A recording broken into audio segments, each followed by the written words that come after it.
Eu quero compartilhar uma palavra contigo nessa manhã, um texto bem conhecido, que é o texto de Ezequiel 47. Todo mundo aqui já ouviu mensagem nesse texto. Se você tem alguma vivência com igreja, alguma experiência com igreja, você já ouviu algumas mensagens sobre esse texto. E essa é mais uma, não para trazer uma revelação que ninguém nunca teve, apenas para reforçar aquilo que você já sabe. O apóstolo Paulo, ele disse, que ele pregava as mesmas coisas e que isso era segurança para o povo. Não quer dizer que ele repetia as suas mensagens, quer dizer que a doutrina é uma só, que a gente usa, de uma forma, um caminho para levar você ao fortalecimento da sua fé e ao entendimento de que aquilo é que é o certo, de que aquilo é que é o importante, de que aquilo é que precisa ser feito.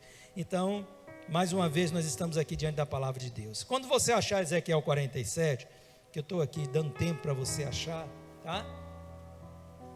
Se você não achou ainda, você pode pedir misericórdia a Deus, porque Ele é misericordioso. Mas também você pode, fazer a leitura bíblica, nos planos de leitura e se familiarizar com a palavra de Deus. E eu quero ler a partir do versículo de número 7,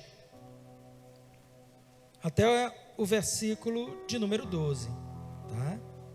7 a 12. Essa tradução, que é a tradução de Almeida mais nova que nós temos, NAA, ela é muito boa, como a Fiel também, é uma traduções maravilhosas, E eu gosto muito dessas traduções, são bem mais atualizadas do que as outras passadas, E a Nova Almeida atualizada tem uma linguagem bem mais próxima da nossa linguagem cotidiana, o que é bom, O que é bom. Então vamos lá, o que é que o texto diz aqui, olha? Profeta narrando sua experiência extraordinária. E ele diz assim: quando cheguei lá. Fantástico isso. Porque isso tem muito a dizer a todos nós. Talvez sua tradução diga de uma outra forma, mas o que o texto está querendo dizer, porque é um aperfeiçoamento na tradução daquilo que é o original, Então, o mais próximo do original vem aqui. Quando cheguei lá, eis que à margem do rio havia grande abundância de árvores dos dois lados do rio. Então me disse: essas águas correm para a região leste, descem ao vale do Jordão e entram no mar, cujas águas ficarão saudáveis. Todos os seres vivos que povoam os lugares por onde o rio passar terão vida, e haverá muitíssimo peixe, porque estas águas chegaram lá. As águas do Mar Morto se tornarão saudáveis, e tudo viverá por onde quer que este rio passar. Junto a ele se acharão pescadores, desde En-Gedi até En-Eglaim, haverá lugar para estender e secar as redes. Os peixes serão de muitas espécies, como os peixes do mar grande. Mas os seus charcos e os seus pântanos não se tornarão saudáveis, serão deixados para o sal. Nas suas margens do rio nascerá todo tipo de árvore frutífera. As folhas dessas árvores não murcharão, e elas nunca deixarão de dar o seu fruto. Produzirão frutos novos todos os meses, porque são regadas pelas águas que saem do santuário. Os seus frutos servirão de alimento, e as suas folhas de remédio. Olha que promessa maravilhosa, hein? Que promessa maravilhosa. E o profeta diz: e quando eu cheguei lá, eu quero que você guarde isso no seu coração. Agora pare para você pensar, imagine se você pudesse conhecer o futuro. Você talvez nunca tenha parado para pensar nisso, sendo que isso não é uma hipótese factível, não é algo que poderíamos alcançar do ponto de vista da nossa humanidade, porque obviamente só Deus conhece o futuro. Mas imagine se você pudesse conhecer o futuro. É claro que você poderia antever muitas situações que poderiam ser evitadas, não é? Tanto no que diz respeito à humanidade como um todo. Imagine que você pudesse ver o futuro e pudesse prever uma catástrofe como nós tivemos no Rio Grande do Sul, e você pudesse dizer: olha, tal época acontecerá isso e nós precisamos nos precaver acerca disso. E você poderia salvar muitas vidas e evitar muita destruição. Você também poderia antever coisas as quais você poderia trabalhar como palavras que muitas vezes dizemos e nos arrependemos, ou coisas que fazemos e nos arrependemos, não é? É claro que você teria que lidar com o outro lado da moeda, que seria também conhecer o dia e o momento da perda, ou da separação de pessoas tão queridas, não é? E o seu próprio dia, talvez, de você ser assunto aos céus. Você já pensou nisso? Então, isso seria talvez uma realidade que seria um pouco difícil, né? Mas é claro que só Deus conhece plenamente o futuro. Mas, todavia, em algumas circunstâncias, Ele também nos revela, por um propósito seu, o que o futuro reserva para nós. É assim ou não é? Olha que coisa incrível, que coisa extraordinária. Ele usa a visão e a palavra profética para nos mostrar aquilo que acontecerá no futuro. E embora nós não tenhamos a capacidade de conhecer estas coisas nas minúcias, nos detalhes, como serão os detalhes dessas coisas e como isso se dará, mas Ele nos diz o que acontecerá. Ele nos mostra o que acontecerá. Um dia Ele falou com os seus discípulos estavam mostrando a Ele a estrutura do templo, né? Do templo chamado Templo de Herodes, porque foi reedificado por Herodes. E mostrou: olha, Senhor, estas pedras maravilhosas, toda essa estrutura aqui. E Jesus disse: não vedes essas coisas? Não ficará pedra sobre pedra. E eles disseram: o Senhor nos diz quando isso acontecerá, porque o Senhor conhecia o futuro. Nós temos da parte de Deus, em algumas circunstâncias, essa dádiva, esta bênção, de conhecermos as coisas que em breve irão acontecer. Quando Jesus dá a revelação, aquilo que você conhece como o Apocalipse, que é o livro da revelação dos últimos tempos, dos últimos acontecimentos, essa visão escatológica traz para nós o acontecimento das últimas coisas, dos últimos tempos. Então o Senhor está, através de uma visão profética, mostrando a João, e João nos anuncia aquilo que deveria acontecer. E entre todas estas coisas, lá no capítulo 7 de Apocalipse, no versículo de número 9, João vê uma grande multidão incontável, e que aponta para a igreja de Jesus. Então lá, talvez, não sei, porque era muita gente, mas João me viu lá, com certeza eu estarei lá, né? E você também. Então talvez João viu você.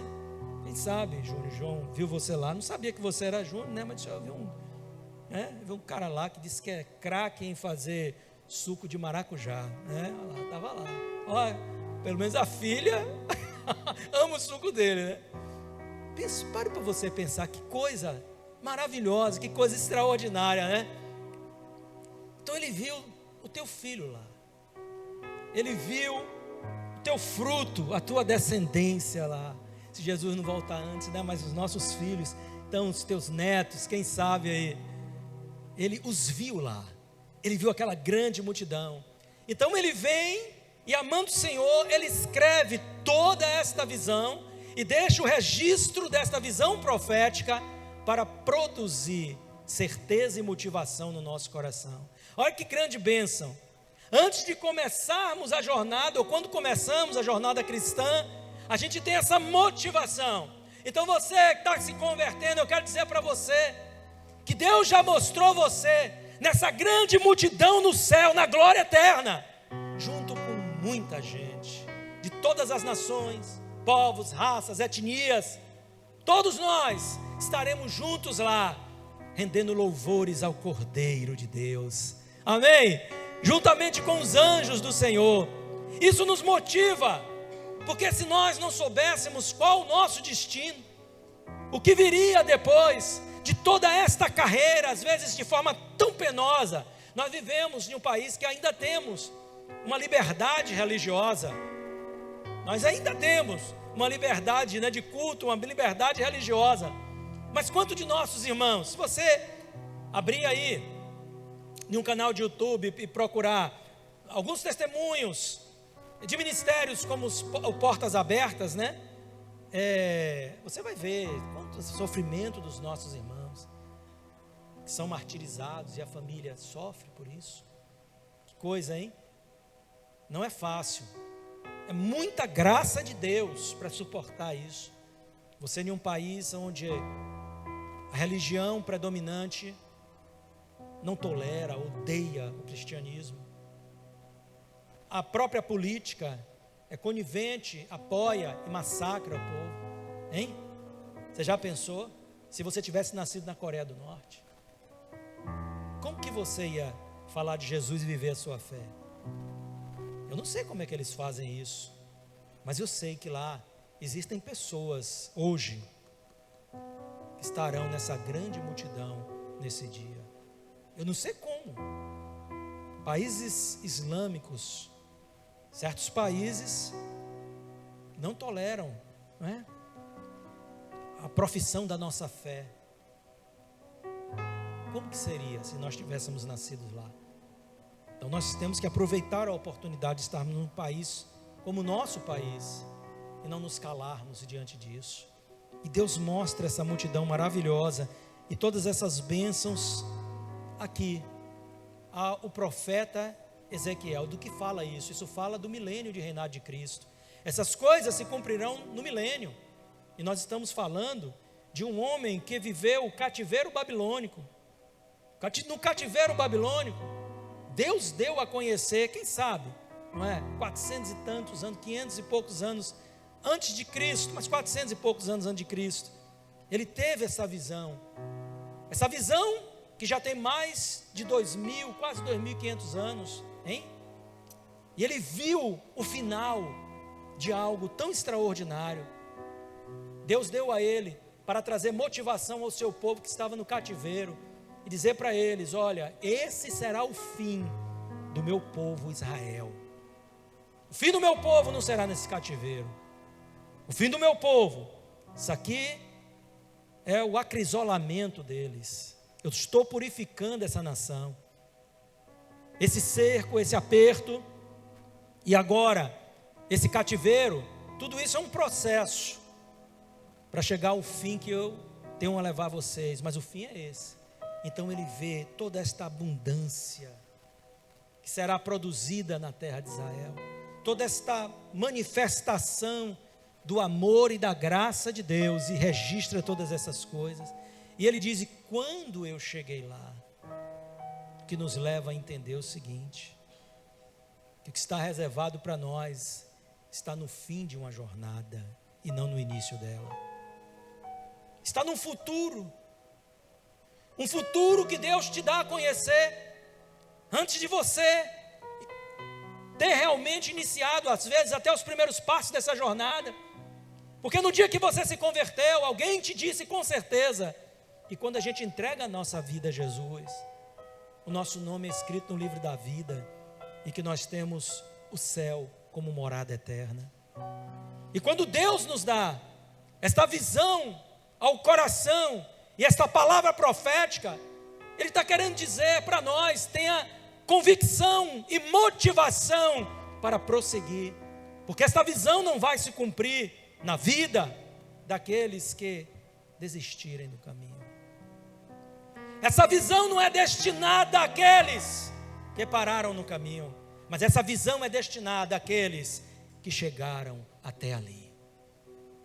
Então, o profeta passa pelo processo para chegar ao momento da bênção, ao momento da vitória. E Deus está mostrando, através dos versículos que antecedem isso, que você conhece, né?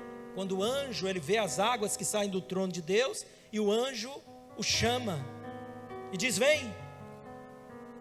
E o anjo o chamando começa a medir uma corda, 500 metros, cerca de 500 metros, depende do tipo de côvado que você tome aqui, né, por base.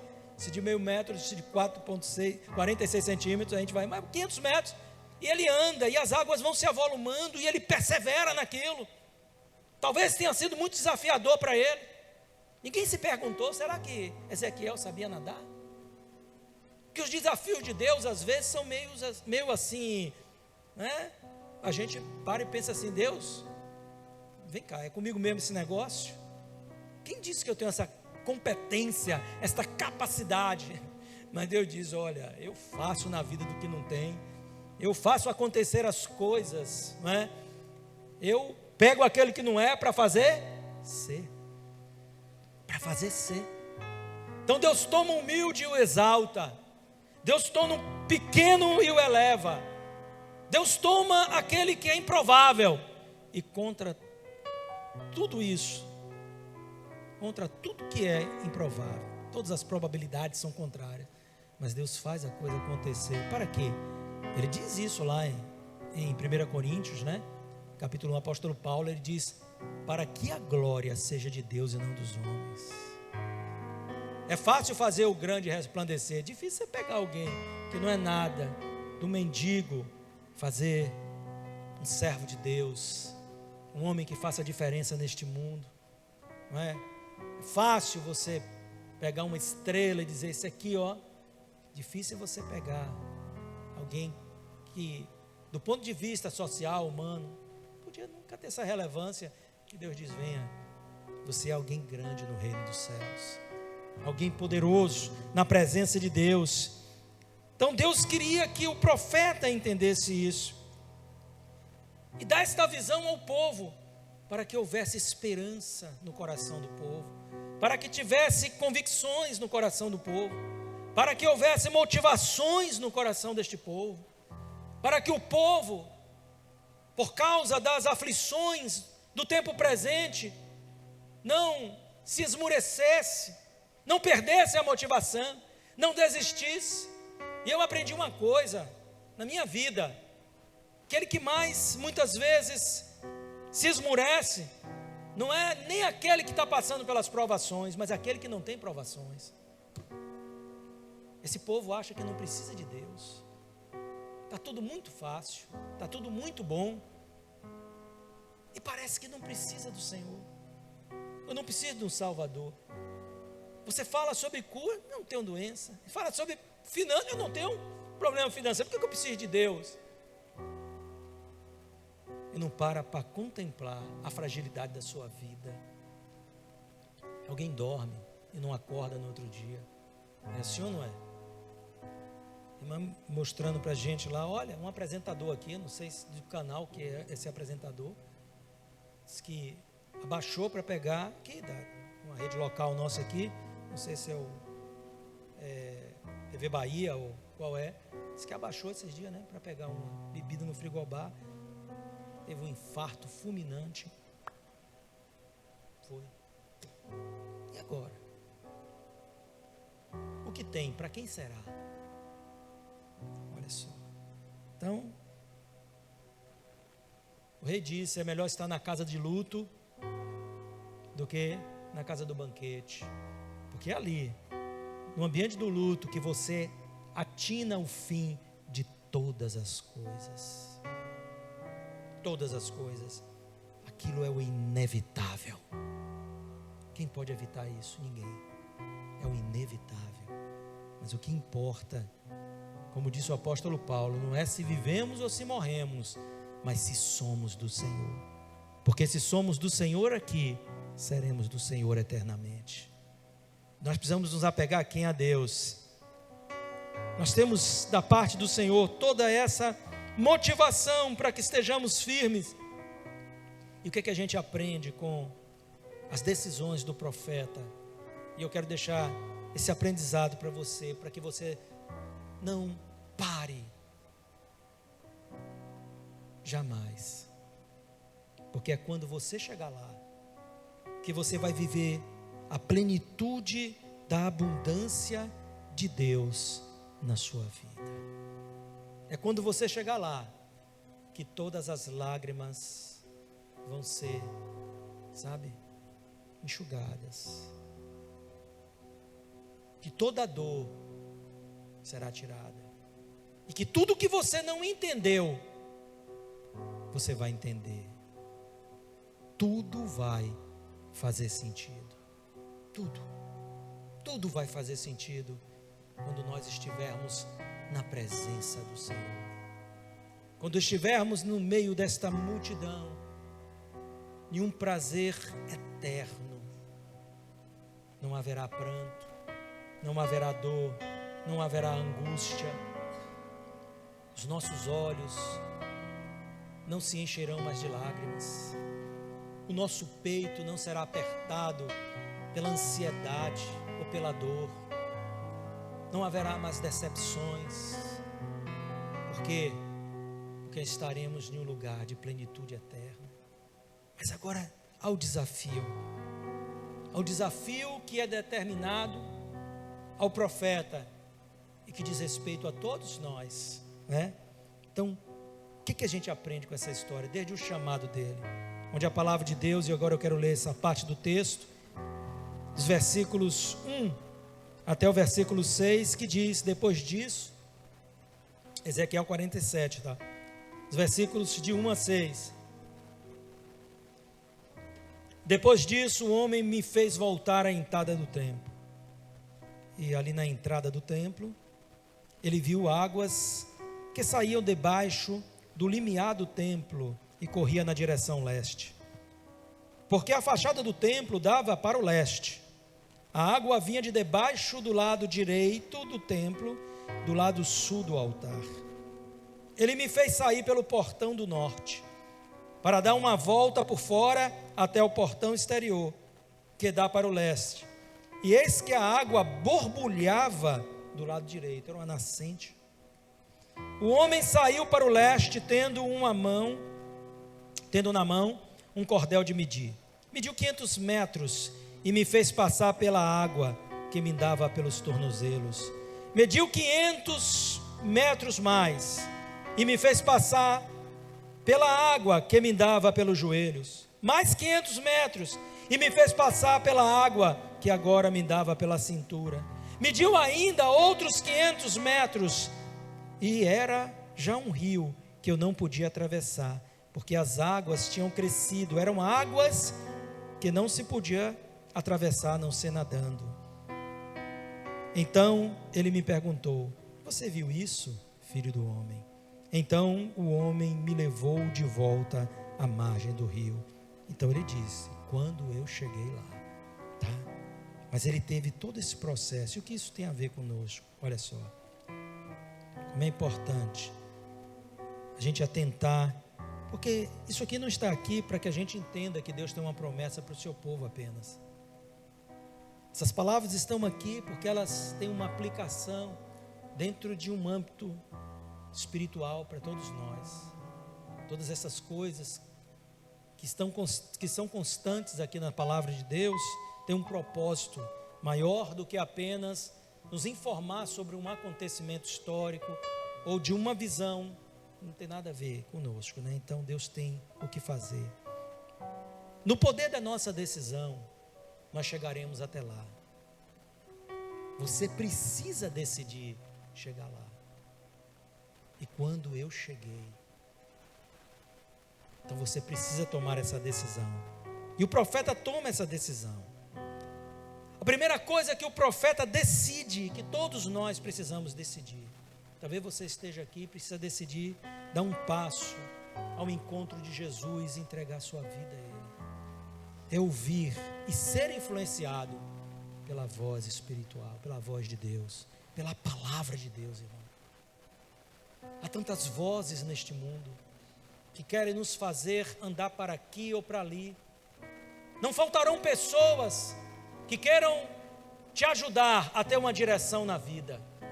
Não faltarão pessoas que queiram te influenciar e te falar sobre coisas que você deveria fazer, talvez até achando que estão te ajudando. Por que você não faz isso? Por que você não abandona isso? Por que você ainda persevera com aquilo? Deixa disso, faz aquilo outro. Quantas vozes estão aí? Essas vozes nos falam todos os dias. Existe uma voz no mundo. Você liga uma televisão e há tanta influência entrando na sua alma, tantas palavras com a tentativa de te influenciar, e a gente precisa estar muito ligado, conectado com Deus, para não permitir que essas influências venham. Mas eu quero dizer uma realidade a você: Deus todos os dias, pelo seu Espírito, fala ao coração do crente. E quando você abre a sua palavra, é a boca de Deus falando com você. Todos os dias, Deus fala conosco.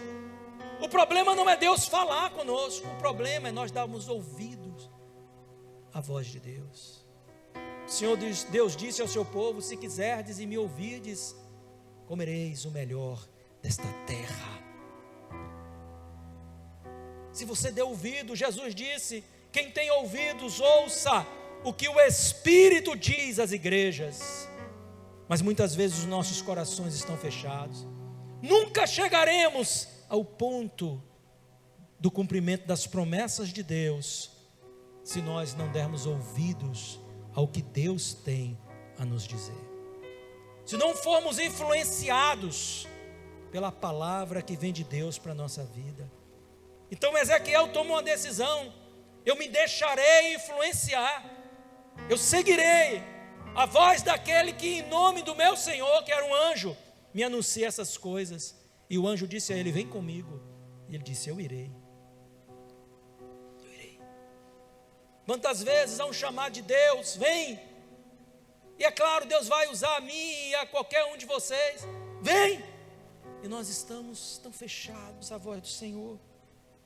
Mas a primeira decisão que nos levará à vitória que Deus tem para nós é a gente permitir dar ouvido e ser influenciado pela palavra de Deus. E uma segunda decisão de tamanha importância para Ezequiel: ele decide seguir em frente no caminho proposto por Deus. Tem muita gente, inclusive no meio de nós: eu vou seguir em frente. Mas cria o seu próprio caminho, cria a sua própria verdade, se convence daquilo que está no seu próprio coração, se convence de algo que ele propôs a si mesmo. Eu sei que este é o caminho que eu devo andar. Olha para mim nessa manhã. Existe um caminho simples que Deus trilhou para você. A Bíblia diz: este é o caminho, andai nele. Nós precisamos entender que há um caminho simples apontado para nós. Esse caminho é Jesus, sua palavra. Aconteça o que acontecer, não saia do caminho. Aconteça o que acontecer, permanece firme com Jesus. Perdeu? Não. O Senhor é contigo. Caiu, o Senhor te levanta. Está precisando de força? O Senhor te visita nesta manhã pelo seu Espírito, para te fortalecer, para trazer convicção no seu coração. Ezequiel viveu isso. Ele seguiu no caminho. Você pensou que seria mais lógico? Talvez você nunca pensou isso. É porque você fica lendo a Bíblia e não para pensar, para meditar. Não seria mais lógico ir pela margem do rio? Claro que seria mais lógico ir pela margem do rio. Por que entrar no rio? Por que nos esforçar dentro das águas? Por que chegar a um ponto de precisarmos nadar? O que poderia até causar, talvez, quem sabe ali, algum problema para nós. Nós poderíamos ir pela margem, mas a margem era o caminho mais provável. A margem era o caminho fácil. A margem era o caminho que nós concebemos como o melhor. Mas os pensamentos de Deus são mais elevados do que os nossos pensamentos. E Deus disse: não é pela margem, mas é por dentro do rio que você vai. Que você vai contra toda a lógica humana. Contra toda a lógica humana. Não há sentido. Ele podia dizer o anjo: eu vou por aqui, tu vai por dentro da água, eu vou por aqui. Não, ele seguiu o caminho que Deus propôs para eles. Quantos estão aqui no caminho de Deus na sua vida? Ó, é isso aí. Fica firme, irmão. Mas Ezequiel também decide seguir em frente, saindo da margem e colocando os pés no rio. Você sabe que muitas pessoas, você sabe que a gente estava estudando essas coisas lá na nossa célula, uma lição, né? Que fala sobre isso. Claro que eu fiz uma adaptação, que a lição tem outros pontos, mas na célula eu adaptei e aqui também. Ezequiel decide seguir em frente e ele sai da margem. Como eu disse lá na célula, né? Tem muita gente que está à margem, gente. Tem muita gente que até aceita o fato de Cristo ser o caminho certo, mas não toma a decisão de viver uma vida de fé, entregar a sua vida a Ele. É gente que está à margem, não põe o pé no caminho. Chegou à margem, eu segui até aqui, mas eu não quero entrar no rio. Ezequiel decide colocar os pés no chamado de Deus. Tem muito cristão parado à margem daquilo que Deus está propondo à sua vida. Tem muito cristão que está comprometido até a margem, mas quando chega na hora do mover de Deus, ele não se compromete, ele não tem coragem, ele não quer sair da zona de conforto, ele não quer assumir desafios, ele não quer viver uma realidade em que talvez não esteja mais no controle dele, porque o controle é algo que nos é caro, que nos é precioso. E agora ele toma uma decisão, e ele disse: a minha decisão é de ir, é na vocação de Deus, é no chamado de Deus, é o que Deus tem para mim. Se Deus tem para mim entrar nesse rio, eu vou entrar neste rio, eu vou molhar os meus pés. E ele coloca os pés ali, mas ele não só coloca os pés, ele decide mais no fundo. Deus quer tirar muita gente de uma vida rasteira. Colocou os pés, fez bem, mas não para por aí. Por que eu vejo pessoas hoje que não têm apreço em crescer na graça, nem no conhecimento do Senhor? Por que eu vejo pessoas na casa de Deus que não se importam de participar ou não de uma ceia, de passar ou não pelas águas batismais? Por que a gente vê pessoas que não se importam de desenvolver uma vocação de Deus para um ministério dentro da casa de Deus? Por que a gente vê pessoas que não querem se aprofundar, pessoas que não querem mais, sabe, na intimidade com Deus, na vida com Deus? Eu já pus os pés, eu já me converti, mas aqui está bom. Aí fica aquela vida rasteira. E sabe de uma coisa? Eu percebo que muitas vezes pessoas assim, elas costumam a sair dos rios e vão para as margens, viver algumas coisas lá fora, depois elas voltam e botam aquele pezinho dentro da água. Mas Deus, sabe, está chamando você: venha. Não é aí. Não é aí que você vai conquistar o que você quer. Não é aí que você vai alcançar o que você quer. Não é aí que a manifestação de toda essa provisão, de todo este poder, de toda esta glória que Deus revela a Ezequiel, estaria. Não era nesta margem, mas numa margem muito à frente. Ele está com os seus joelhos ali. E eu te pergunto: você já desceu até o nível dos seus joelhos? Você já desceu até este nível?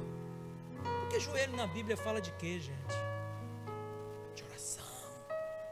E oração fala de intimidade com Deus. Isso é que Deus está querendo dizer para você. Deus te chama a ser mais profundo na intimidade com Ele, a você descer mais profundo na intimidade com Ele. É quando a oração não é mais uma carga, ou um peso, ou uma tarefa chata e enfadonha, como é para quase a maioria de nós cristãos. É quando a oração se torna o prazer de conversar com o teu Pai, com o teu Senhor, poder desabafar e poder clamar e poder dizer o quanto você o ama. E Deus o chama. Mas se você entende que Ele vai até a cintura, né? Mais 500 côvados e a cintura. E aqui me parece um lugar de excelência, né? Camarada, já estou na cintura, para mim está bom, está de bom tamanho. Aqui eu já estou metade, cintura mais ou menos a metade, né? Eu já estou metade na vontade de Deus, na outra, você sabe, né? O domínio da minha vontade. Mas as coisas ainda estão no controle de quem está na metade. Você sabe por quê? Eu vou lhe dizer isso. Porque quem está na metade pode decidir sair, pode decidir por uma direção diferente, pode decidir o que ela quer. Você já entrou em um rio? Provavelmente já entrou no rio. Já entrou no mar. Você está na metade. Você tem um poder de decisão ali, não tem? Vou sair. Eu não quero ir mais à frente, eu vou para o lado. Eu vou para aqui, eu vou para ali. E tem muita gente que está assim, até entra na metade, mas divide com Deus. Eu estou aqui, mas a decisão do que farei ainda é minha. As águas na cintura ainda mostram o controle e o governo humano. Deus ainda não tem você onde Ele quer você. Deus ainda não tem você completamente. E certamente Ele te chama a descer mais fundo. Deus te chama para um lugar, uma posição em que você não tem mais a decisão na sua mão. Você se submete a Ele. É a vontade de Deus. Isso não é uma... Meu Deus, talvez isso seja para quem tem um chamado pastoral, um chamado missionário, um chamado evangelístico. Aí sim, não, isso é para você. É você entender que Deus te chama para uma coisa e de, se Deus me quer, eu irei. O apóstolo Paulo disse: eu estou pronto não só a viver, mas a morrer, por causa do evangelho do nosso Senhor Jesus Cristo. Se Deus me quer, Ele me terá, porque eu não posso negar nada a quem me deu tudo. Tudo, simplesmente tudo. E agora, essa é a decisão que demonstra sua determinação de alcançar as promessas de Deus. Você quer estar lá nessa multidão, como Ezequiel queria compreender o fim dessas coisas e chegar lá. Havia uma motivação no coração dele: eu quero chegar aonde existe a promessa de Deus, então eu vou me entregar. Ele se lança naquelas águas, e aí, meu amigo, só correnteza abaixo, não dá mais para decidir voltar. Ele nadar correnteza acima é prova, até o ponto que Deus queria, até o ponto em que Deus manifestaria aquilo que preparou, toda a abundância que preparou para ele e para o seu povo. E no versículo 7, como nós lemos no início, quando cheguei lá, aí ele fala, ó a ênfase, né? Eis que à margem do rio havia grande abundância de árvores dos dois lados do rio. A decisão que você toma hoje pode te levar à conquista de todas as bênçãos que Deus tem para a sua vida. E a decisão de seguir em frente. Muitos são os impedimentos, os percalços, as dificuldades. Se você as colocar